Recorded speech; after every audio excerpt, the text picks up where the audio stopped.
Welcome to another episode of Something for the People. This is your boy B Hunt, aka the Silent Prophet, along with my co-host Big Country. What's good, people? For your viewing pleasure, we have the lovely Dr. Tiffany Young, Dr. Megan Pickens, Top Notch, and welcome back.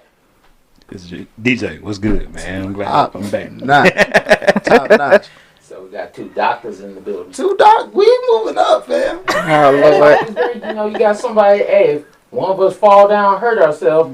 First of all, you gotta make sure they them type of doctors. If I fall, no. we head doctors. Yeah. oh, okay. Okay. Best friend. Wait a minute. wait. I probably didn't see him right now. Edit that. There's all kinds of work. I love that joke. Mental health professional. Okay, I'm gonna have to. You stupid. Alright, we gonna just jump right into it. So, shooting the breeze topic. Why do people feel they can neglect their relationships, but they would never neglect their jobs?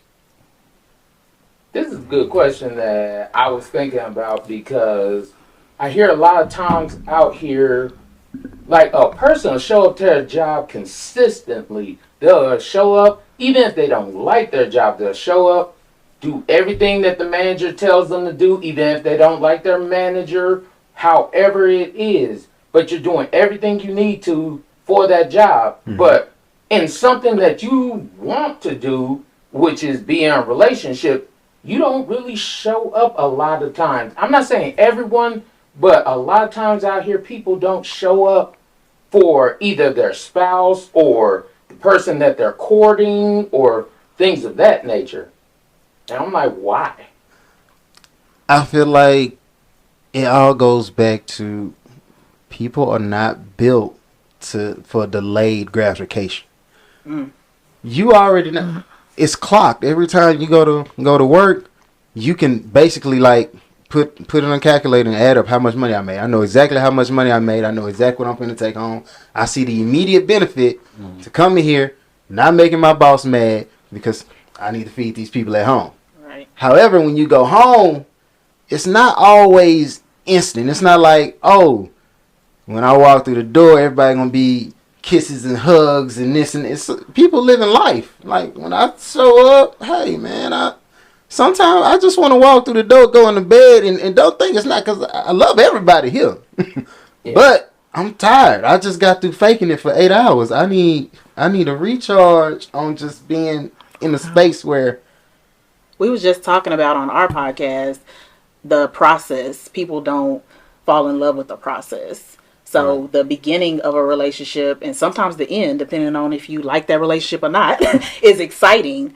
But all that middle part is just fluff. It's just the day-to-day rigmarole of just the process itself. So people fall in love with that excitement of the beginning and the excitement of the end, but not the middle. Right. And that's where we're struggling at. You got to do that day-to-day stuff.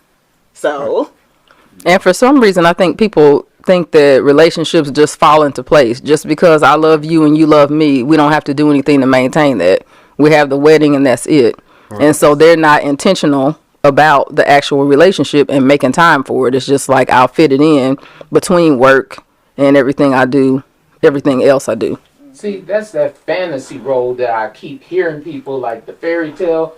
Oh, you found Prince Charming or you found the woman of your dreams and then magically y'all just everything fell perfectly. Yeah. But anybody that knows in relationships, I've said this on a live episode, relationships take work. If you're not willing to put in the work, you might as well not be in one because it's not going to be beneficial for you. Because you learn that person learns you. You figure out what works and what doesn't work. You can't bring outside things into your relationship and think it's going to work out best for you. Right. Well, you know, in some of those short stories that you were speaking of, there's no context in between. It's kind of like, you know, this person did this and then lived happily ever after, the end. They go from the beginning of the process and jump all the way to the end, and they're putting nothing in between it. Talking about like what you said as far as going to work and you know what to do, and the boss sets the expectation. Right. At home, there's really for some people there's no expectation. Like they go, you go to work, you know you're gonna do A, B, C, and D. Your boss lays it out. If you go home, your spouse may not expect much of you, or they may have not communicated what it needs to be done inside their relationship or what their needs are. So it's kind of like you just go through the motion of living day in and day out. Right. So that's why I say, to me, when it comes to that, they kind of just, like she said, just go through it. They don't. And you have at work, you have a code of conduct. You have a playbook. Yeah. At home, you don't have that code of conduct. Right. It's kind of assumed, right? Yeah. It's assumed. That's why on the early episode I said that people need to have, like, I don't want to call it customer complaint, because you shouldn't just be complaining all the time. A suggestion box. But a suggestion box, like, hey, you know, even if it's something small, hey, I just want you to slap my butt sometime. Like, please. But the key to that, what you just said, is communication. But I'm saying, you know what I'm saying? If you don't have, like, the avenues for the community, I'm granted, we all got mouths, we should be able to speak. But like I said, when you walk out the door, fam, I don't know what she walked into at work. It might have been a terrible day. I have no idea. And so, if I show up, and typically people want to give you bad news first, right? Because that's how we've been designed, conditioned from our ancestors. It's a snake over there. Yeah, it's a snake over there, but the fruit tree over there too, fam. I can get to the fruit. Mm-hmm. So we gonna have to figure out how to get rid of the snake so I can get me some fruit. You know what I'm saying? Mm-hmm. When you come up, granted, you probably went to work and saw a lot of snakes, but I'm sure, in essence, my viewpoint of myself is I'm the fruit. You went and dealt with a whole bunch of people who don't care nothing about you, don't know nothing about you. But when you came home, you're supposed to come home to me, which is that person who I'm finna, pour into you and help you get back to your... But should that pouring be throughout the day? Or should we just wait till we get home?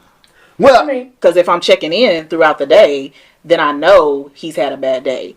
Oh, I checked in with him at lunch and he said these people pissed him off from 8 to 10. So I already know that when he come home, it's not going to be all gravy. We need to debrief. Or I'm going to do something extra. Extra, exactly. Mm-hmm. I'm going to cook his favorite meal. I'm going to have a bath ready, whatever, because I already know I've been checking in throughout the day. Right? And I think we forget that piece, right? You're not going to miss meetings at work, like we talk about. You got to go to this meeting at 10, 12, 2. You're not going to miss those meetings. So why are we missing these check-ins with our spouse or our partner throughout the day? I agree. But I think one of the main reasons people do it is because they're like, I don't have to be here. You have to go to work if you want to make money. They take it for granted. And so that's one of the huge things is we take each other for granted. Oh, well, it'll be okay. Oh, we'll get to that tomorrow. We'll get to that later. Oh, for those couples, it may be a month before you have sex. Oh, well, we were too busy to have sex and all that kind of stuff. Now, one side's building up more resentment, kind of things like that. And all it takes is somebody find that chink in the armor. In any relationship, marriage, once that chink starts chipping away, now, if you don't fix that, you leave yourself exposed. Yeah. And when you leave yourself exposed, no matter how great it is, all you need is that right person hit you in the right spot. Right. Say the right thing, do the right thing, and or do the wrong thing. Yeah. You don't know. Somebody might come through. Because, people had a... Oh, yeah. Time, air, and opportunity. Right. Mm-hmm. I just feel like when it comes to relationships, at work, you start off proper and do right. And as long as everything go right, you just stay there. Because like I said, there's a high expectation as far as, ultimately, this is what you're going to need to do to be here. Right. Like y'all said earlier, when you go home, those expectations ain't set. We've already came with a remedy for that. Basically, I would say suggestion box, But on top of that, I just don't want people to go through the process of, one, you start your relationship, and after the marriage, you already start that silent quit. Because it's just like they said something that you didn't like one day. Right? And like I said, there are no clear-cut expectations to either right that wrong or at least discuss it. There's no expectation. Right. So you just keep going in, and in the back of your mind, I can't believe she said that to me. I can't believe he said that to me. Then that tit for tat happens. Oh, well, I'm gonna make sure I ain't paying the cable bill this month. She needs to pay that. When you probably been paying that this whole time without any complaints but now because you upset. Now you got to start. I got to start putting things in your way to. I call it trying to alert you. You know, it's that when you get that email with the red and the exclamation But mark. it's passive aggressive. Why just say it? That's what I think a lot of times is because we want them to know, but we fear the result of coming directly at them with it. Like simple, easy way. A lot of times when people get married and all those kind of things, you hear a lot of men complain about the lack of intimacy, sex, and things of that nature. And yes, sometimes you would love to tell your spouse, hey, I'm going to need you to get on your job. But then if I say it like that, it's going to be like, oh my God, I took it the wrong way. Like when she heard that. With the thing you said, it's the way you say it. One, we talking about jobs and we put relationships in it right now. Yes. Right. There's no space unless you're about to quit where you just gonna go and read your boss. There's no space. Because at the end of the day, I still need this check. People need to start realizing if you don't need the relationship, you still want it. Yeah, because I think it's a mindset shift because y'all talked about how you don't have to be there. Well, I'm sorry, this means I have to be there. Exactly. Right. This means I have to be there. Yeah, this means that, and you mentioned that, you know, you got to do this in order to be here. Well, this means I got to do this in order to be here. So those mindset shifts have to happen from job to relationship. It's almost like they equal, kind of like you have to have the same mindset that you have at work at home, because otherwise you are going to silently quit or whatever, and you are going to be doing that tit for tat or whatever, and there are not going to communicate your expectations. But you know, saying stuff like "get on your job," that's going to be a whole issue. Yeah. Then I want to. It's going to be a problem. You would not go and talk to you would not talk to your boss like that. No, and I just be like, even though I don't want you to view your spouse as your boss, treat them like a boss though. That same level of respect, you're gonna go in there and show that person who, granted, it seems like they write your check. They don't write your check. The company do. It's somebody involved that you don't know nothing of. They just put in a place to show the face. Right? When you get home, my wife ain't my boss. However, if anybody gonna get the respect when I walk through the door, it's her. I guarantee there's we ain't finna try to figure it out. None of that. Hey, even when it's stuff I don't want to do, Bryant, can you put this together? In the back of my mind, I'm like, I got 110 things I'd rather do right now. You know, but I'm not finna tell her that. Right. My only question is like, all right, when you need it done. Somebody tell my boss, like, hey, when you need it done. I'm not finna give you like a hard time communicating with me, because all that does is force you into a space to where I don't want to ask him for. Every time I ask him for something, he gets to nagging or tripping. I'll just go pay somebody else to do it. And then that's why back in the day, you always saw the milkman or the local repairman laying with your lady, because he don't ever come with no complaints. I need somebody to fix the sink. Okay. She ain't worried about it. Next thing you know, he do everything I say. Yeah. But that's like a drop in the bucket though. Like we mentioned, increased intimacy for us. I was gonna say that. Quality time. We want that time, whatever. Just an example. So, but if we treat those things as drops in the bucket, you'll eventually get what you want. Right? So the milkman, the whatever, they get what they want because they dropping things in the bucket. Right. They're pouring into that person. There is no I promise you, if you pour into that woman, them legs will go. That's like okay. So that's what I wanted to jump in and say, because I don't know where this myth came from that women don't like sex. Women don't like bad sex, and they don't like sex with strangers. So if we're not intimate and you're not taking care of other stuff, I can tell you right now, if you married to a woman that's 40 and over, because I'm talking about my lane, I'm 50, and I know 40-year-old to 50-year-old women, and we are like 18-year-old boys inside. So if we don't want to have sex with you, something is wrong. Well, I don't like it, or something else, and we need to talk about it. But people don't talk about intimacy, and they don't talk about what they like. Right. So that's the other thing. Not only talking about different people need to just talk in relationships and talk in marriage. Ask for what you want, because you're going to be mad later if you don't, and you're going to be mad that you wasted the time. Stop agreeing to things that you don't agree to. If you don't want to have sex once a month, don't say that. Don't agree to it ever. I'm sorry. I understand that, men love who they love and they might agree to things when just so they can get the person, but it is going to backfire. Do not do that. Absolutely. That happens a lot. And just like you clock in at that job every single day for 8 hours, we're her clock in for 8 hours. Well, And then you expect that check at the end of 2 weeks. Right. Well, you expect some intimacy. I need you to clock in every day. Right. Right. So we have to treat our relationship pretty much like our job. We have to start having that same mindset. Right. Man, No. definitely agree with I that. definitely don't want you to view it like it's a job. No. But I do want you, like you said, but I do want you, because Prioritize it like a job. Yes. Prioritize your relationship. Prioritize your person. Like, hey, I'm gonna do this for you, and it's solely because I chose you. It's a lifelong contract. You can quit your job tomorrow and find another job. Ask Tia Mari, because she the one who reached. Oh, yeah. Yeah. And now she like, I go on this dating scene, I can't seem to find nobody. The coordinate, this is dead, that's dead. All the old stuff that she expected from men, Oh, all that's absolutely. dead. Yeah. Mm-hmm. And she's a celebrity. And you can't get it, and you should be, prime choice. Upper echelon. Yeah. I mean, nah. Percy, if you don't like it, and we already signed this, hey, we just need to fix this. There's some things in here from this what we discussed earlier. If we haven't discussed it, let's discuss it now. We need to start working on those, make this, because I intend to be in this for the long run. You know what I'm saying? Right. So, we're going to jump to the next subject. That was quality. All right.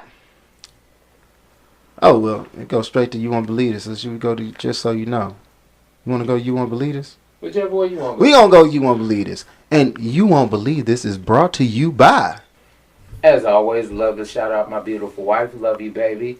I ask all y'all to check out her product lines. Yanni Like Mine, Traces Like Mine, and Wasted Desires. Wasted Desires is... when you could go wasteddesires.com. These are waist beads, anklets, bracelets, thigh chains, all those things to make your body shine and glitter. Traces Like Mine, this is hair care products for a black woman by a black woman. Most black women will say they don't have our products in the store for us. Then Yanni Like Mine. Ladies, if you do not know what your Yanni is, please look it up. It does not take care of itself. All right. Anybody want to show love to? Show love to yourselves. Oh, yeah. So we have our own podcast. Yeah. It is called Our Empowered Combos. And we talk about high achieving, high powered black women and relationships and family and work and everything in between. Just making sure that as we're as we're crushing these corporate ladders, that we are also empowered, because we are always the ones empowering everybody else, and we also need to be empowered as well. And we want to talk about good relationships with family, friends, loved ones, everybody, boundaries, all of that. And we're very real on our podcast too. We are. We was cussing quite a lot in this last one. Sometimes we have that subject. You I gotta just got to lay into it the proper way. You gotta say Proper it way. correct. I got to say it right. Yes. So you know that I mean it. And we have many podcasts in between our podcasts too. So, Daily empowerment. yeah. What's up? That's you. I mean, I'm not a woman, but I'll come and talk about Believe in female empowerment. That's all it is. We love to have y'all sub for us. Right. Empowered and the empowered. But, anybody want to show some love to? Oh man, I want to show some love. I'm gonna take a picture out of his book. Shout out to my beautiful wife. I know you out there watching. I want to shout out my boy Bryce, Artcotix, Fort Worth, Texas. Also, I want to shout out We Talk Mavs, best basketball talking. If you a Mavs fan, go check them out. Top notch. Tyler Bailey, Luxury Clothes by Luxury Guy. D-Mac, he's a barber. He's in Dallas. I do not have his number. I should get it, though. And, of course, above all, I would like to shout out us, which is something, the number 4, DA People. If you on YouTube, go ahead, type in podcast at the end of that, and it's going to minimize those searches. Those should come up a lot quicker. If you're in the podcast universe, if it's a podcast, if any podcast station of any sort, you can find us. Cool beans. like, share, subscribe, and if you are going to leave a rating, we would prefer 5 stars at all times. Cool beans. If you, for some odd reason, find yourself in a place to where 5 stars is something you cannot give, do not concern yourself. Don't be upset. Keep the rating to yourself. All right. I thought he was gonna say talk to us. Just move yourself on. You can still watch. Just move yourself on and just let the people who love it love it. All right. And one more time for the people in the back, that is something. The number 4, DA people. YouTube type podcast. All right. You won't believe this. Women are mad at Kendra G, a social media relationship show host, because she said that women are passing up good men for the idea of the perfect man. Okay. Passing up good guys Interesting. Right. for the perfect man. I know a lot of people always ask that question, what's a good guy? I was just But thinking. I would hope when you're looking at the level of what you consider a quality or good guy, it should at least be at a certain level. They have a job, they're respectful, they clean themselves, their hygiene, different things of that nature, you know. They're not in it just for self. It's like, as a good guy, I'm not expecting you to be perfect. Like, everybody can't be like me, but Oh wow. that's just my trash talk. It's like that. But I'm confident because I'm secure and I know what I do. But everyone cannot do those same things. So I'm just saying there should be a level when you say a good man. It should at least be a certain level. So, as you can see by my face, I have something to say because I'm the only person that's single in here dating. Yeah. And so, all of the things you're saying are correct. However, you have to add on all the extra.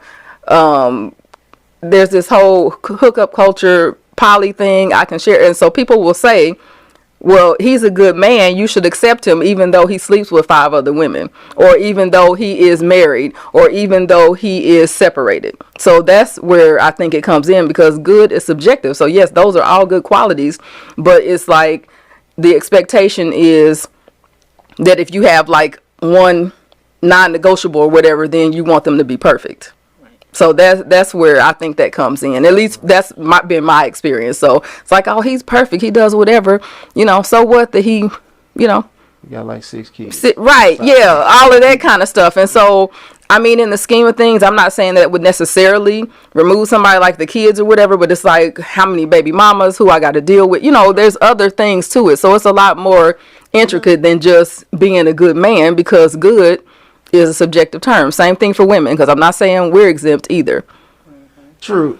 So, but specifically on the case of the guy with the 6 kids, the one question you did ask, how many baby mamas? Because I'd be like, look, if you on child 6 with baby mama number 4, okay, Exactly. I'ma be like, the track record. I'm not. But if you were married for 18 years and y'all had 6 kids, it didn't work out, that's a different thing. Totally So- different circumstances. Yeah. So that's why I'm saying that. So that doesn't necessarily knock you out. And if people are into poly or whatever, then that probably won't knock them out. But for me, like, no, you are not a good man for me. I'm not saying you're not good, but you're not good for me because I don't share my toys.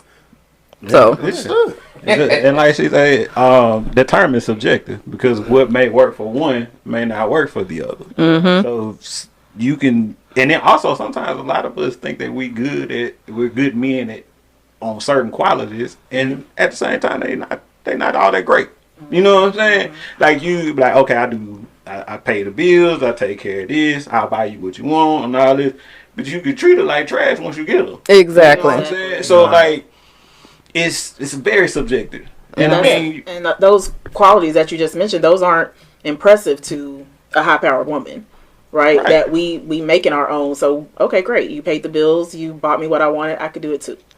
Those subjective, like you said, subjective. So what works for one person is not going to work for another. Know your level. You got to know your level. Where are you in life to be asking for this, that, and the other, right? So you got to know yourself as well. And what's important to her, because there's also, for me, money is important. Money is important because it allows you to live a good life, but money does not necessarily make you happy. And I hear people say, yes, it does. And I can understand that. But if we are billionaires, but we hate each other and we are in conflict every day we come home, that money does not mean anything. It's just like a Band-Aid or something like that. So if that's not important to me. Now, I don't want to be starving. And I like a bunch of stuff that I do for myself already. So I don't want you stepping in, telling me I can't still do that stuff for myself, or complaining about having to do it. So that's where money comes in. But money does not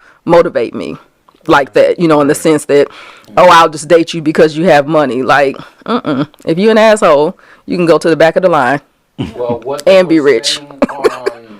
On her social media platform, she was talking about a lot of ladies, when they look for men, they look for, he has to be 6 feet or taller. Mm-hmm. But only 10% of men are 6 feet or taller. So if you're saying, he has to be 6 feet, you only going within 10%. I know there's going to be some person out there that says, well, I only want one. But if everybody else wants that same ones you want, you're going to compete for them. Well, I'm 5'2". So, 5'8" is tall to me. Honestly, my wife's friend, she's like 5 feet tall, but she was like, he has to at least be 6'4". And I give her grief all the time. I'm like, what do you need a 6'4" or taller man when you're only 5 feet? I'll take him, but I'm not going to be like, okay, give me an honest. This is a beautiful man that's 5'10", and I don't like him. So for me, but there's other reasons. So give the details. Okay, 5'8" can reach the top of the refrigerator. That's all I wanted. That's what I want y'all to understand. If being honest, if we being honest, being tall is overrated. Yes, it's overrated. I don't like being tall. There's always somebody wants you to do something. For real.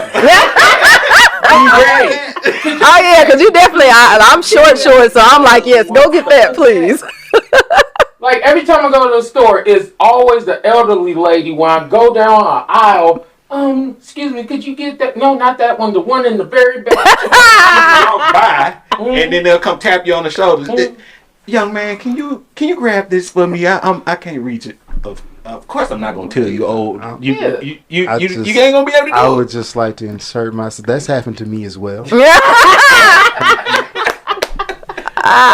The only reason I say some of these things is because, like, I understand everyone should have certain expectations for what they're looking for. Mm-hmm. But when your expectations go to unreasonable, like if you're saying, hey, he must make 6 figures. Don't get me wrong. I understand nobody wants to be broke. Mm-hmm. You should not want to be broke, especially in today's time. Mm-hmm. But there's people that make $50,000. The average salary in America is like $52,000. Mm-hmm. So you're sitting here telling me, for average, $52,000 is not good. He must make $100,000 or more. If you find that man, that's great. But for you to not everybody that doesn't make that, that's kind of a unreasonable expectation. Yeah. Now, I'm saying, I don't want nobody working at McDonald's because, hey, she might be the manager. Pay bills now, unless you gonna pay the majority or he gonna pay the majority. I mean, but on the grand scale, like as a dude, I'm not even. If a chick told me if a chick told me she worked at McDonald's, I don't care, bro. I don't eat off your bank, so I'm not concerned. But see, it's a little different the other way, I think, too. And we kind of talked about this earlier because, like I said, I'm single, so I was saying that I am over 6 figures, and I'm starting to think about changing it because I used to not care about it, but now I'm thinking, okay, maybe I do want somebody that makes it, but it's not so we can have more money. It's so that person won't be insecure and upset because I make more. Because that's been what my challenge is that I don't care. And I'm not saying a bum, you know, like just you not making anything, but I'm saying, okay, maybe you make 85 or whatever. Okay, I make more than that. I don't care. You know, we are doing good. We have decided who's going to pay what and all that. That's fine with me. But then you have problems with it. Or you say something every time I book a speaking a bit. Or you kind of do little shots at me. And so that was my experience in my marriage. It was a competition. So that's why it kind of made me change my mindset about that a little bit.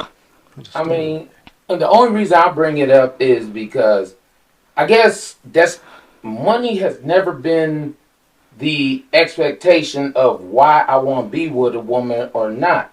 Because I could say it like this. My wife, at one point in time, she was making more money than me. I was like, okay, I don't care. We're going to handle this as we do as a unit. Right. But then I started making a lot more than my wife. And I'm like, again, it's still the same thing. We're going to handle this as a unit.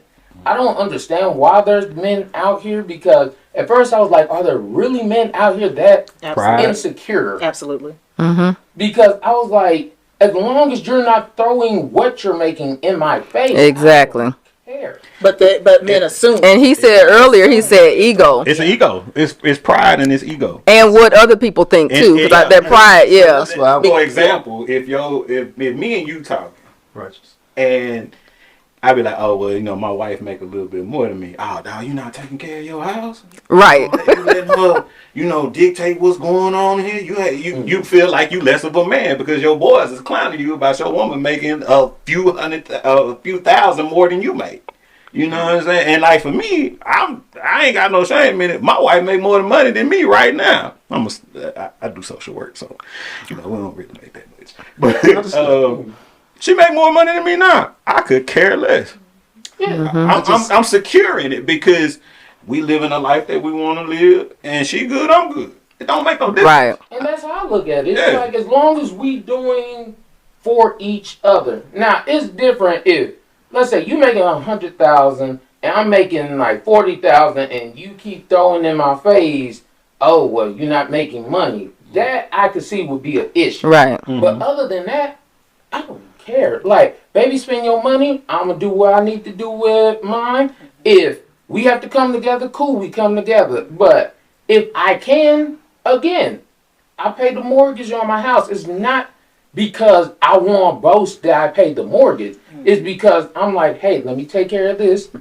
Cool. Hey, baby. And I told my wife when we bought our house, I'll take care of the mortgage and stuff like that. What I need you to do, take care of the children. When it comes to things they need, take care of that. Mm-hmm. So we work as a unit. Because if I'm spending all the money, but you making way more money than me, I pay the mortgage, I pay all the bills, I do all this stuff, and take care of the kids. How are we working together? Right. So I feel like, granted, we dove into it. I feel like we still surface level on that. Because, one, you got to also dive into why is that the norm, though? So, yeah, if a guy is making less, and why would your boys feel the need to clown you for that? On top of why would your boys feel the need to clown you for that? You like, well, the next guy I meet, well, why isn't there why do men overall feel like I have to make this level of money in order to have? Granted, I got married, but I didn't get married for a subscription-based marriage. Right. I don't want to be like, hey, if you ain't paying your $14.99 a month, buddy, I'm so sorry. Right. Mm-hmm. Yeah. You know what I'm saying? Mm-hmm. And then I don't want to go out and be like, oh, buddy, so you telling me you got premium cable, but you pay the basic package? You incline like, in what world does it? What world does success? It makes no sense, honestly. And then also, like, for some men, like, they feel like providing is the only thing that they can offer. Oh my God, thank you. You know what I'm saying? Like that's the only thing that they can do. So the providing of the money, I can't take care of you. I can't be there for you emotionally. I can't build you up spiritually. Mm-hmm. So if me being able to add more money into the house is gonna give me that leverage, then that's what I'm gonna do. And if I can't do it, what else do I have to give? So what I'm saying So is much. this. All right. Well, some of them feel like they really can't though. Like Yeah, what I'm they're saying is incapable of it in their minds. because in order to display or give somebody something, you got to have first received it, right? So a large portion, at least of our generation, a large portion of that was, I remember distinctly, my dad goes to work, my dad makes some money, my dad comes home, right? So don't get me wrong, my dad across the board did a lot of stuff that I did not see other people's fathers doing. Like, you know what I'm saying? He ain't got you out here trying to learn how to do this or do that or do. My dad did. Like, hey, if I'm gonna go get under this car, you finna learn because you gonna have a car one day. Or if I'm gonna get up on this roof and fix this roof, you need to get up here because you gonna have a roof one day, right? So he taught me how to maintain a home as far as the physical structure, the cars and all that. But at a certain point, there is like an emotional input. Yeah. And then we also got to go through, and I do despise bringing it up, but it's a real thing. It happened. So, you had your whole 80s situation and then the whole epidemic, the crack epidemic, right? Which took a lot of fathers out of the home. So you got a large generation of men, young men, at this point, middle-aged men, right? Yeah. Who's never seen what I saw coming up. Like, they never saw a guy in the home who, I'm going to show my wife love. I'm going to be here for my kids. I'm going to show you. Because I meet dudes right now in they 30s and 40s, and they'll be like, well, I had to call AAA. But I'm like, but you got a tire in the trunk. You got a four-way. Now, in hindsight, I can see the error in my ways. I'm doing exactly what a person would have did if you told me your wife made more than you. Right. I'm finna clown you because you don't know it. But if I don't offer, hey, well, let me show. Hey, fam, pull up YouTube real quick. Type in change my tire. You ain't gotta wait. Instead of just trying to get a laugh off you, if I try to let me instill something in you, bruh.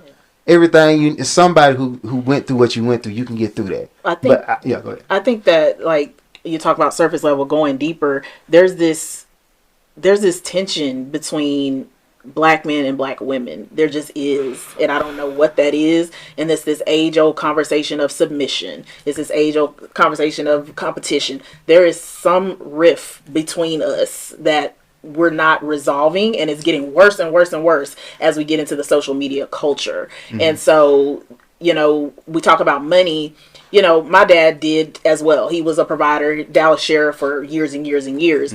But the messages that I heard as the oldest child of 4 children, right? There's not enough, or you can't do this because we don't have, or whatever. So in my mind, never again, right? My trauma was like, never again will that be my story. That won't be my children's story. So yeah, I'm out here making 6 figures.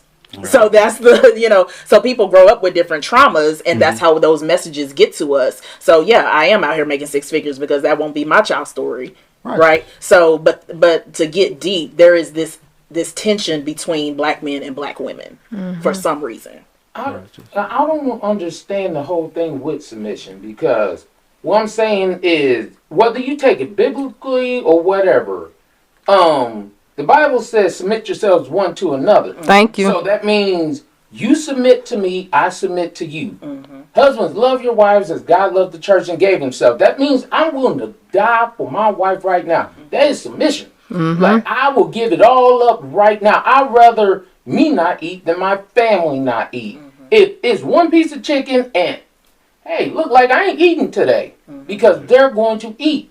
Go kill a possum or something, bro. Yeah, I kill a possum or something like that. Shoot a squirrel. Hey, there's some ducks right there. Yeah, right here. We saw a duck when we pulled up. Turkey? What is I don't even know, bro. It's gonna be on the table. Like that. It's a little river. Yeah, it's a little pond. And there's like ducks that just. But thank you for saying the other part of that, one to another, because people want to beat you over the head with wives submit to your husbands. Just beat you in the head with a Bible with that, and they don't keep reading. For some reason, we use money to leverage that, though. Yes. Okay, if I make more money than you, I can tell you what to do. I can tell you what to do, but that is not the point of submission. And so you mentioning that you don't understand it is if a man is worried about a woman making more money than him, well, she's never going to submit to me because he views her as the provider for some reason. I don't understand. And that's not true if we have a we mentality. If we are we, and we're actually married, because we talked about that earlier too. Because people really want to have marriage rewards and behaviors and not be married. So if we're not actually married, then submission is not even on the table, and you don't have to provide for me it's not either. Even on the table. It's not even on the table. I never looked at when I heard submission in the past and things like that. It's like for certain things, yes, I do need my wife to submit to me. And what I mean by that is like, for example, the way I grew up, where I grew up, all those kind of things, I'm always aware of my surroundings. Mm-hmm. My wife, for a fact, is not aware of her surroundings. So I tell her, none of us are. Hey, I am. I grew up with a single mama. And I grew up with a single mama. It's about you being safe. Mm-hmm. So if I say, no, do not do that, it's not because, oh, I'm trying to lord this over you. I'm trying to be the alpha man or whatever they call it. Yeah, that's some nonsense it's too. The fact that I'd rather you be safe. I'd rather you come home at night than have to worry about, oh, well, she wanted to hang out with all her friends to a certain time at this club that and got shot up like 4 or 5 times and women getting kidnapped and all this kind of stuff. I'm like, nah, I don't never want that to happen to mine. So if I'm like, hey, don't do that, it's for a reason. Not just because I'm trying to exert dominance on you. I just on the show a while back, I forgot. Either way, the lady said, I was like, why is it that, predictable men are just not like the thing? Like, because, in order to become predictable, the reason I became predictable is so if something should happen to me, you should be able to figure out what I was doing. Yeah. Okay? Right. Yeah. If Brian ain't at home, he at work. If Brian ain't at work, he at Jeremy house. If Brian ain't at Jeremy house, he's back at home. Like, it's real simple. So if anything should take place, but all that manifested itself from my youth. Mm-hmm. When Brian was out of pocket, Brian got in a fight. When Brian was out of pocket, Brian got shot at. Mm-hmm. And all those different interactions with the world put me in this space to where I'd rather go to the places that if I can't control them, somebody else I know does control them. Right. Mm-hmm. So that made me aware of my surroundings. I know if I'm out of my norm, if I have to be there, there's certain things that has to happen. If I'm at this restaurant, I have to sit where I can see the exit. Yeah. It's not because I'm trying to tell you can't sit in this seat. Mm-hmm. It's because if somebody run in here, I can tell you to get out and I can go do what I got to do because I'm submitting myself to my wife. Hey, I got kids. I don't need you hurt. Mm-hmm. In no way. Mm-hmm. You got to go home. Not saying that I don't. Just saying that if one of us go, you going to go. Right. Yeah. Right. I said all that to say, right?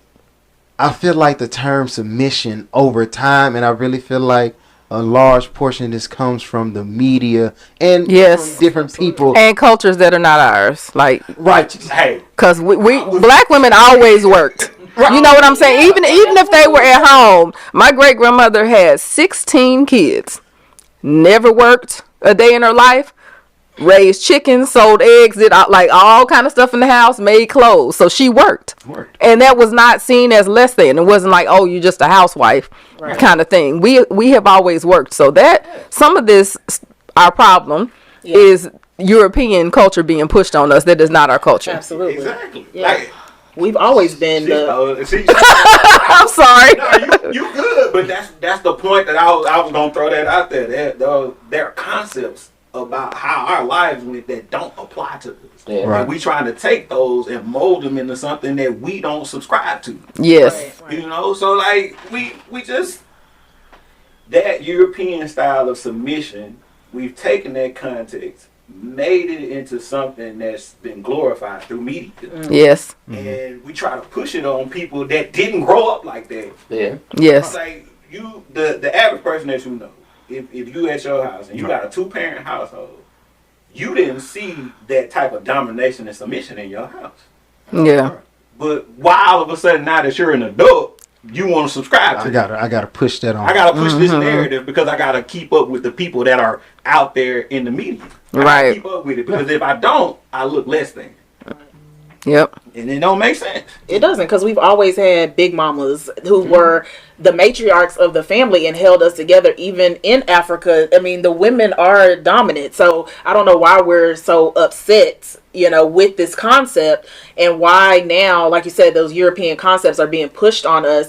And even in the workplace, though, a lot of others are pushing these concepts on our men and saying things to them like, "Oh, you don't need to get your wife in line, get your wife in order," and then y'all come home and try to do that, and we like, who you talking to? Exactly. Right? Yes. Rightfully so. Right. But it's just because it's like, because if you take it a step further, you gonna talk to your mama like that? Did you talk to your sister like that? Right. So Right. why do you feel like you have the right to disrespect me and come home and do that same on thing? on top, just on a base level, fam. You left and went to work and everything was fine. Yeah. No whole. Yeah. Did you have any reason to complain to come check me before you went to work? Right. Right. You let some guy who most likely finna get divorced because it's a high divorce rate on that side. Yes. It is. And you gonna let that dude over there tell you how to deal with it. Mess up your thing. I've been here and I've been doing right. Yeah. Do he got a bed for you at his house? Right. Because that's what you Come gonna over be. here. Right. But I'm saying if he ain't got a bed for you at his house, cause he sure ain't got no raise for you. Right. Shut up, sit down and eat this piece of chicken and go about your business. Yes. Like, And whatever you going through that day, check yourself up here. Check yourself up there. here we Check go. yourself. Yeah. Because now we jumped It's in. a whole different show, huh? We jumped into what grinds my gears. So, Uh-oh. your opinionated single friends, what credentials do they have to speak on something that they have not experienced? So keep in mind, if you have a single friend who has been married and has been down that road, this does not apply to you. Okay?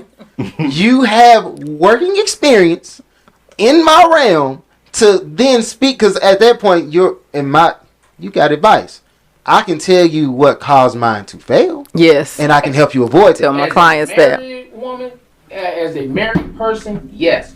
As a dating person, shut up. And what I mean by a dating person, every last person on this earth is going to date somebody at some point in time. But they swear up and down they know exactly what it takes to be married and all the things that work in there. Dating and marriage, two different things. Absolutely. Anybody that's ever been married will tell you, nah, this ain't easy. We got to work at this. Yes. And like he said, and if we failed, then what caused it? Yes. I tell my clients that all the time. I can tell you what not to do or what not to allow real quick. It didn't happen. Two people have to do it. I can tell you that, number one. You can't just do it by yourself. I can't. None of y'all that are married can hold up your marriage just by yourself. It will never work. Yeah.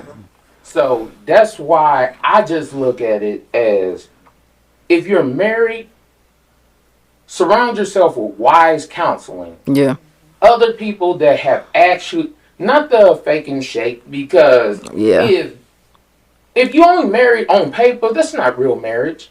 Oh, well, we married, but you do what you want, I do what I want, that's it. Right. Anybody that's actually truly been married, been working on marriage, hey, it's a sacrifice. Certain things I have to give up for the stability of our family. Certain things you have to give up. If you're not willing to sacrifice, you do not want to be married.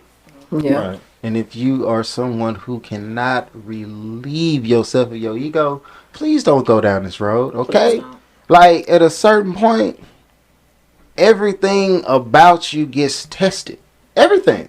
If you the macho man, it's gonna be a point where it ain't something you can fight. You ain't gonna be able to fight. Yeah. You're gonna have to experience this, and you're gonna have to dive deeper into yourself emotionally. And if you ain't been there, you gonna be a fish out of water. It's hard to breathe in here. If you somebody who has never been in a physical altercation, all it's gonna take is that one person that's outside your relationship to come step to your person, trying to get them from you, and it's gonna put you in that space to where I'm gonna have to either hurt this man or hurt this woman. 'Cause she or he is. They just don't get it. They are. They don't get it. Yeah. This is a different thing. This ain't us dating, baby. We met. It's more. Yeah. So it was an old person who told me this. They said, Bryant, don't listen to people who have less than you unless they can tell you when they had more than you. That's a word. And I was like, at first, because I was young when they said it, I was like, when you had more than less, how did you get less? You're like, what are you talking about? And this is one of them old folks who just, I'm in here talking because, I'm young, I'm bullheaded, I'm going to just say some wild stuff and go on by my day. And she was like, buddy, you don't know nothing. Let me just say this to you. And she said it and it was a cryptic way and I didn't get it till I got here. And I'm like, it's so many people that I used to hear that I should have closed my ears to. Yeah. Just been like, you talk a lot, but bro, you ain't ever said nothing to me. Like, you've never told me anything of value. You said a lot of words, but it's like a children's book when I needed a novel. Stop, bro. Yeah. The world that I'm in is so vastly different from yours, and I'm not to discredit anyone's lifestyle because I've been there too. I tell kids all the time the problem with youth is the older people around you can see themselves in you. Like I can see me at 20, I can see me at 16, I can see me at 10 and how I moved and how I operated. The problem with youth is you forget that old man with the gray hair, that old woman with the gray hair, that's you one day. If you lucky enough, that's you. Yeah. My mother used to say to me, what did she say? The older you get, the smarter I'll be. And she said that to me, 10, 12. And I'm like, you don't know what you're talking about. And now, like, Lord, if I would have listened to her, Talking about, exactly. Yeah. And I think my daughter would feel the same. It's like, you don't want to hear things when you're younger because you're invincible. So you heard that. So you was like, oh, I'm 40, 50, 30, all of that. That's a long way off. And it's here. Now look at us. Exactly, yeah. It's like, look at us now. He saw a sign up that said 20, 30. I was like, man, I would have been out of school 25 years. I'm like, wow.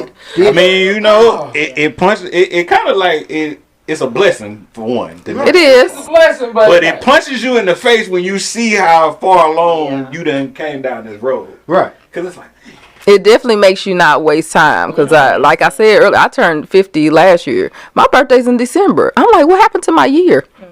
Like, it's basically November now. I mean, October now. And 40 is looking at me like, hey, girl. Yeah, hey, come on. So I always say, do not waste time. Don't waste time. And also, like I said, it's a space for people who are young. It's a space for young people. It's a good thing to have young energy. Yes. Like, yeah. They keep so fresh and new. You see me fall asleep on the couch. I got old energy, bro. Let's say, listen, I still got young energy. Don't play. I'll be like, look. I still got young energy. First of all, if I'm at the party, somebody go find. Where is his wife? He is obviously at the party. Somebody has. Are you the person that's sleeping in public at the party? I'm like, I'm not going. I have no. We don't do parties. I don't do. Oh Lord. But unless it's like one of us do. Yeah. Right. Like I said, I have to be because, like I said, through the foolishness of my youth, I've recognized when I don't know the person in control. Yep. It's not a good place for me. Mm-hmm. So I don't need to That's some good wisdom. I don't like going to a club. I ain't been to a club in at least 10 years. I'm like, I've went to a lounge before, but going to the club really, because I'm like, I don't have time to either have to hurt somebody or have to watch my back because somebody else is moving wrong. You're not missing anything. And I don't even go often. I can tell you, you're not. It's nothing. It's like driving a car. You got to drive for everybody out there on the street. Yeah. So, in that type of situation, if I got my back turned in a section that I'm sitting in, it's uncomfortable for me because I don't know who behind me. I don't know what you're doing. And just like you say, the actions of my youth have taught me, look, if there's certain elements that I can't control, I don't want to be there. As you gotten older, the more control that you have on what you do has become more important to you. Right. Yeah. Well, and then, try being me, being in Dallas for 20 years, hadn't been to a club in however long, go and see the same person you saw 20 years ago in the club. It's like, that is a sad state of affairs right there. That is not where you should have been hanging out and spending your time for 20 years. Well, some of us just don't grow up. Yeah. They say just because you're older doesn't make you. Oh, Lord, no. Make you grown. Yeah. And then, my grandma used to always say, ain't nothing worse than an old fool. Boy. I think everybody grandma. Yeah, but I said that. Because you know why? Because she been there, she lived it, and she met the old fool. Yeah. You know what? She got a lot of learned wisdom. Right. Going into it, so we discussed it. If you had a younger you, because understand, like I said, we can see us in people, but they can't see us Right. in them because they ain't there yet. Right. If you had that person sitting right here and for some odd reason they actually had their ears open that day, is there something that you would say that you feel is most pivotal, like could alter your situation? Whether it be, don't think, granted we do talk marriage and stuff, but it could be from a financial, marital, emotional, mental, wherever you could take. If you had that person here, what would you say? I would probably say be you. Make choices for you, right? Because no matter what it is, relationship, money, job, whatever it is, now that I look back, a lot of choices I wouldn't have made if they were for me, right? If they were not for other people, right? So make choices for yourself and not for other people, right? So I always say to people, I love my child with everything in me. But if I had looked back, she wouldn't be here. Right? Understood. She wouldn't be here, right? Because I made that decision for another person and not for me. Right? So she's everything to me, but she wouldn't be here. And that's the honest mom truth. Right? Yeah. I wouldn't choose the career I'm in either. Love it to death. Right? Love it to death. It's what I'm in, it's what I do, I excel in it. But I wouldn't choose this again. Right? So make choices for you. Is this what you really want? So a lot of people are not intentional in their youth, right? We don't want to be intentional till we get 40, 50. Now we want to be intentional, right? And our life is passing us by. Now we want to be intentional. Right. But I would say start with that, being intentional very early on in your life. Be intentional about everything. Mine is a little bit different because mine would be more about you don't care about what people think, and it's just my personality. I've just been like that since I was a kid. So it would, do things scared. Go ahead and do it. Go away to school. Don't mess with that man or that one or that one. Don't get married.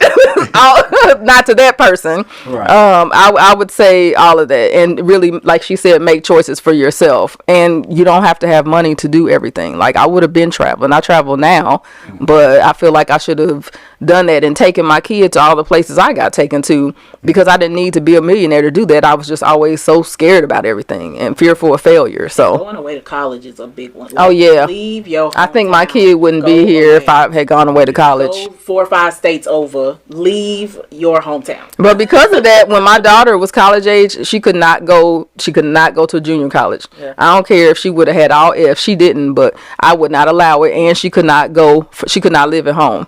She had to go live on the campus.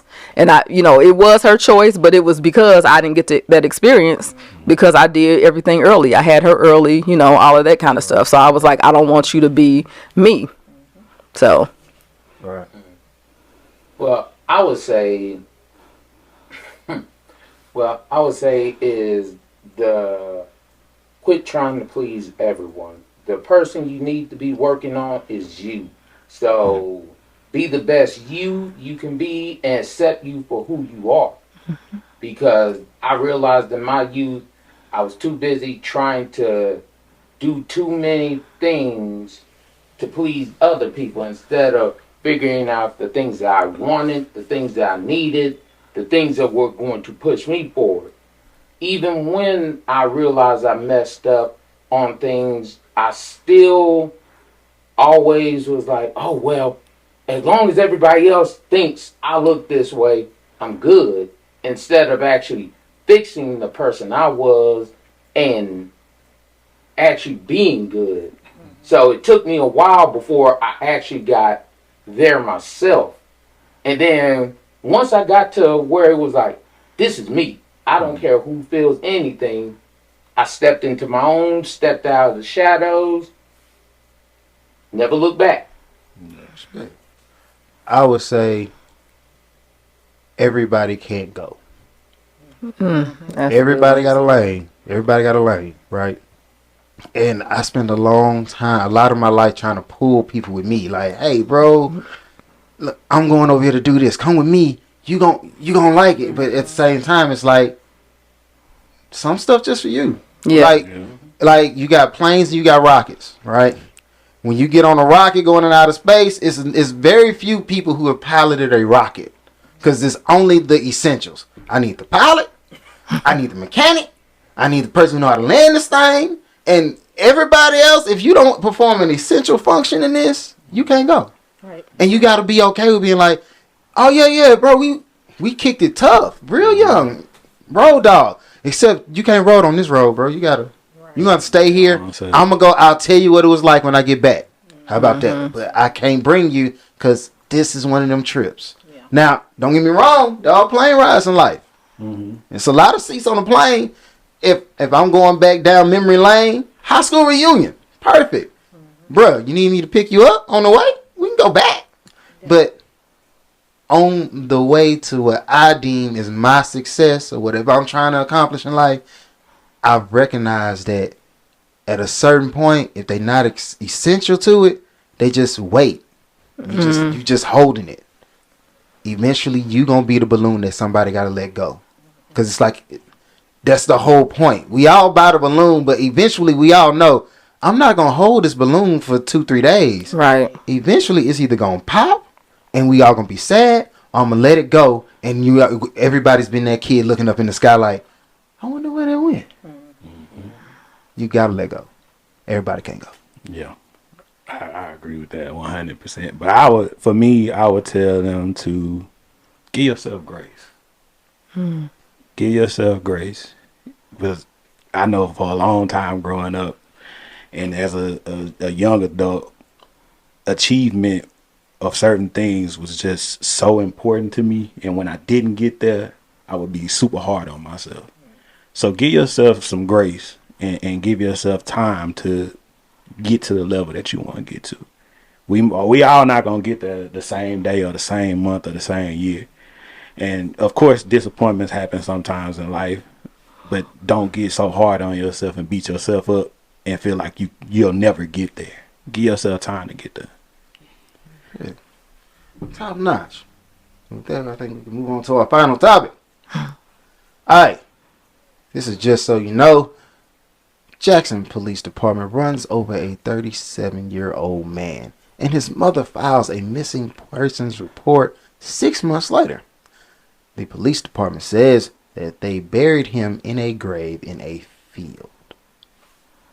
So, when I heard this one, because I heard this one on the Ricky Smiley in the morning show, and I was listening to it, I'm like, so the mother filed a police report 6 months ago.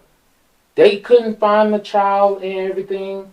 Then come to find out, the police shows up at her door and says, hey, yeah, your son's dead. We ran over him. And yes, he's buried in this marked grave, 1-1 whatever. And I'm like, wow. So they're talking about the mother breaking down at the grave site. And I'm like, so for 6 months you not found your child, then the police are the people that ran over your child. I understand you're 37, but you're still somebody's child. You're still someone's loved one. But then I'm like, wow, that's crazy. So, and I'm like, this is Mississippi, so you already know there's something going on here. Yeah. You know it's something going on here. And they're like, they were like, this just went viral like the other day. And I was like, wow, that's crazy. And I'm like, how you tell somebody that you ran over their child, the police department, 37-year-old person, you ran them over, and then you buried them. So you didn't even try to find their family, their next of kin, or anything like that. Yeah, I don't. Certain parts, and don't get me wrong, I get it to a degree, but I'll be like, look, bro, like obviously, I'm here with somebody. Cause I ain't never met a man who didn't come through a woman. I ain't never met one. So if you hit me, I would just hope, that you at least try to find her. Just that Ancestry.com, Google search, all of the above. Like so many ways. And I doubt me at 37, I don't have some form of identification. Even if it's just my credit card. Cause who carries cash? Nobody. I ain't. Yeah. So I'll just be just the complete neglect of life. Like the loss of value, the value of life is just not. It's not. This Like ain't you that. just hit somebody and put them in a field. yeah, that's and didn't even look for their people or nothing. 37-year-old black man in Mississippi. Well, Of course. Yeah. You said a lot by just by that just one that, statement. Yeah. They don't. For one, when she filed the police report, they probably just was like, "Oh, he's an adult. We ain't got to look." Or Just just another black man. Yeah. right, because they don't look for us. They don't even look for our kids. Right. We don't look for our black. That's what When I'm black kids are taken, they don't get the same media coverage. We don't. Yeah. We don't get all these Amber Alerts. Yeah, 3 o'clock in the morning. Right. Black This is where child. those things come in where you're like, man, you hope things are getting better, but when you hear stuff like this, it's like, man, that's messed up. I try not to cuss, but I'm like, man, that is really messed up. Like, how could the loss of someone's life, that's horrible, but you didn't even try to find nobody for them. They don't care. It's got to be some more, right? And that's the It's thing got to be some. Because why would they cover it up? Because somebody's covering up, and so there's some more story behind. Probably the officer was drunk or something. It was something. Because it's Because how is this any different than any other dead person that you try to find a family? Like, Right. something is missing, and of course there's going to be lawsuits. There's going to be this, that, and the other. They're gonna find out, And So none of that will eventually we bring gonna back, find out. but none of that will bring back her son, Nothing. or let her properly mourn her son, or give her her 6 months back. Mother crying at the grave. I'm like, that really, and because I'm like, I'm a father. I love my children. to Yes. death. But as my children get older, I'm still gonna love them the same. Oh, it doesn't change. Imagine the fact that I've been looking for my child. As a mother, you That know just you're make my gonna heart go hunting hurt. for your child. That makes my heart hurt just hearing it. I mean, know, just and even that's thinking why I'm about that as a mother. Oh, that's crazy. It's like us as black people, you would hope that we get the fair treatment like everyone else. But then you hear cases and things like this, and I'm like, if this happened 6 months or so ago, and now it's just now coming to light in the last couple of days, I'm like, that's crazy. The thing about that is that somebody had to go find this story. Yeah, how did they even find out Somebody that that's had to what go find happened? the story, because I'm pretty we don't get no coverage. They weren't going to tell it. They weren't. And they weren't gonna say nothing. So somebody had to be like, where this ain't sitting right. So Right. They pushed it out there themselves, and most likely it's probably one of us that found out about it and was like, hey, we need to talk about this. Right. Because very few of us are ever found. They're unmarked graves for a reason. Right. And you just another number to them. You don't have a face, you don't have a name, you don't have an identity, you don't have a family, you don't have any of that. They're Yeah. gonna put you in this box and be like, okay. But even With- for the police department, though, But that's all. So once again, all of that can be summed up to systemic racism, and that's the number one reason why we don't need to be black men against black women and black women against black women, black men and black against black men. We need to stick together to take care of ourselves, because they are trying to erase us. Y'all hear about all this education stuff that they're trying to do. Well, where are our kids learning about life in a school? So now you're saying slaves benefited from slavery? Like all those kind of things. That's how you start a dictatorship. That's how slavery was run. Take away the books, take away their education, language, culture. That's what they're trying. And it's like they're are different ways that they keep trying to do it. So first it was like, okay, well, we have to end slavery because we're looking bad. So now we'll do Jim Crow.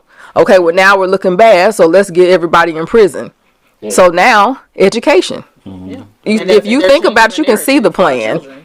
Yeah. They're rewriting history. Exactly. And wanting to erase it because if you know your history, then you won't allow it to be repeated. And they're banking on the rest of us to get older and die off. And yes. Like, you know the truth. Mm-hmm. But once that generation dies, I got y'all. Yes, exactly. Then everybody thinks it was involuntary servitude. Mm-hmm. Right. Like, a lot of people still don't realize you can still be a slave if you go to prison. Exactly. Mm-hmm. That's why I said you are a slave of the state. The 13th Amendment did not abolish slavery altogether. It stopped slavery except for in prison. Some states haven't. And if you watch, that's a good documentary about that. I don't know if you've seen it. It's called The 13th by Ava DuVernay. Mm-hmm. And it was on, I think it's still on Netflix. But it talks about that exact thing that you said, traces the history of it and how and why they did it. So that's why I said, and so now people are noticing it's being frowned upon. You know, it's a lot of black people in prison. Let's do something about it. So now they're like, well, we got to change that. So let's get them when they're young. You know, there's more black people in prison than any other race, right? Absolutely. Yeah, exactly. Because make up 17% the 13th Amendment. That's why I said y'all have to, if y'all are documentary people, even if you're not, watch that documentary because she breaks it down. And just the political climate right now is crazy. It's ridiculous. And now we're trying to educate ourselves on what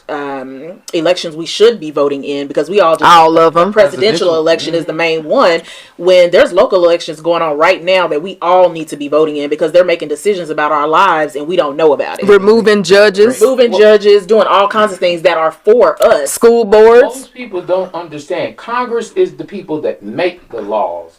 It is not the president. The president don't make no laws.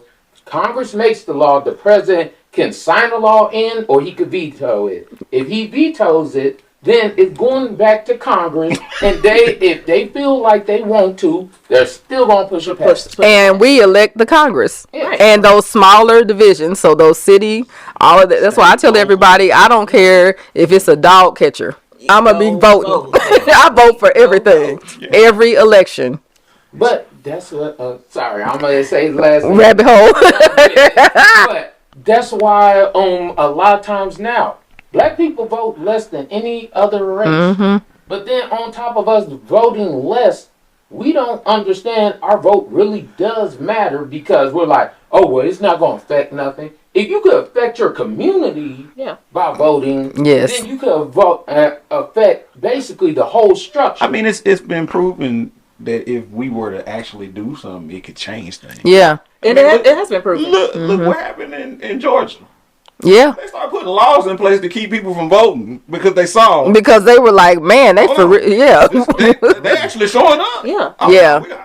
You can't eat in the line. You can't drink water. You can't do anything. Which, once again, slavery. They want people to exit the line because they tired, they frustrated, whatever. But look, just even here, look what happened in Dallas County. We turned blue this last election. We can change it, but of course, we can't do it ourselves. Texas is a big ass state, right? But one county at a time. One county at a time has to turn blue because that map was having a little blue on it. Little blue everywhere. And I was like, all right, things can change. Like you have to educate yourself, and then also you have to want to understand what can and cannot happen to you. Right. Yeah, as a person, you need to know your individual rights.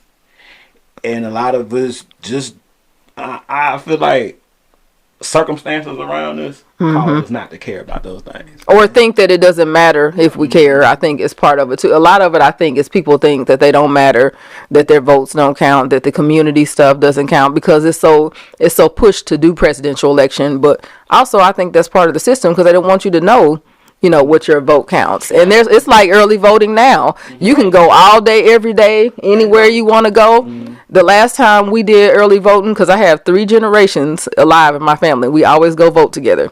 Last time we voted, we were number 16, 17, and 18.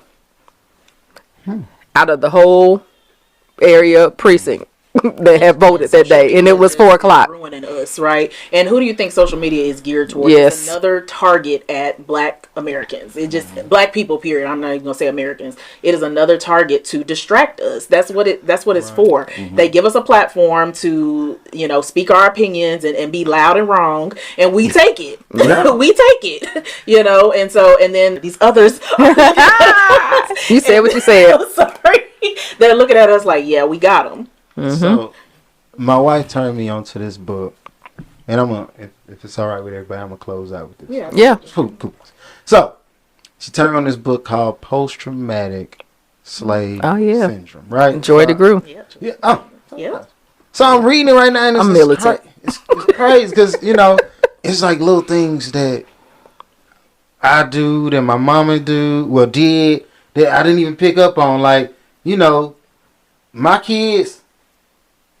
I go to the park with my kids and I have to play. And it's not because, I'm just here to play. Granted, I do play with my kids, but at the same time, it's like I have like this sense in the back of my head, like my kid's never safe.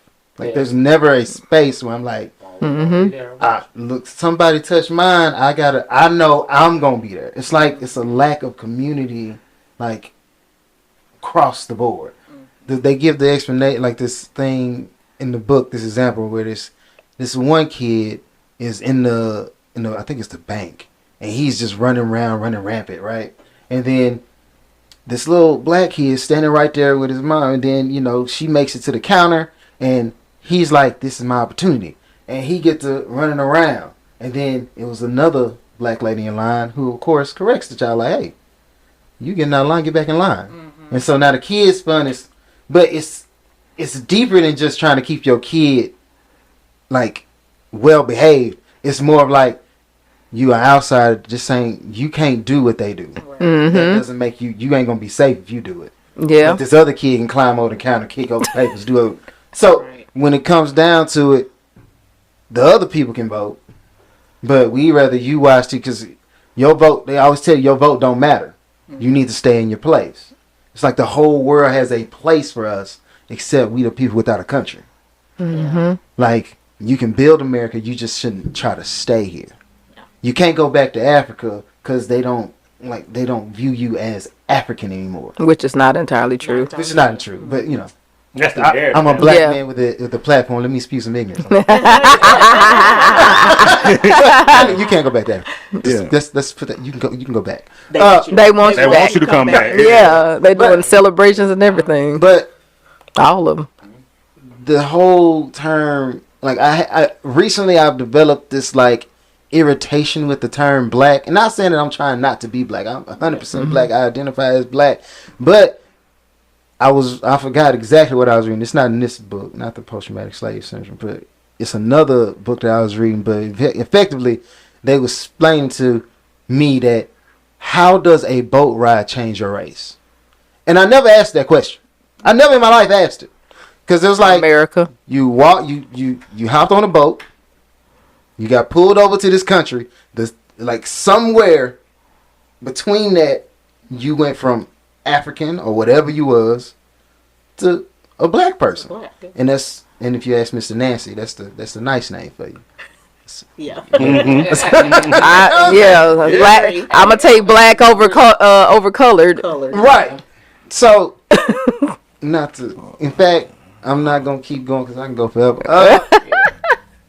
This anybody got anything? Because I did say I'm gonna close out. Never mind. This has been another episode of Something for the People. Y'all be easy.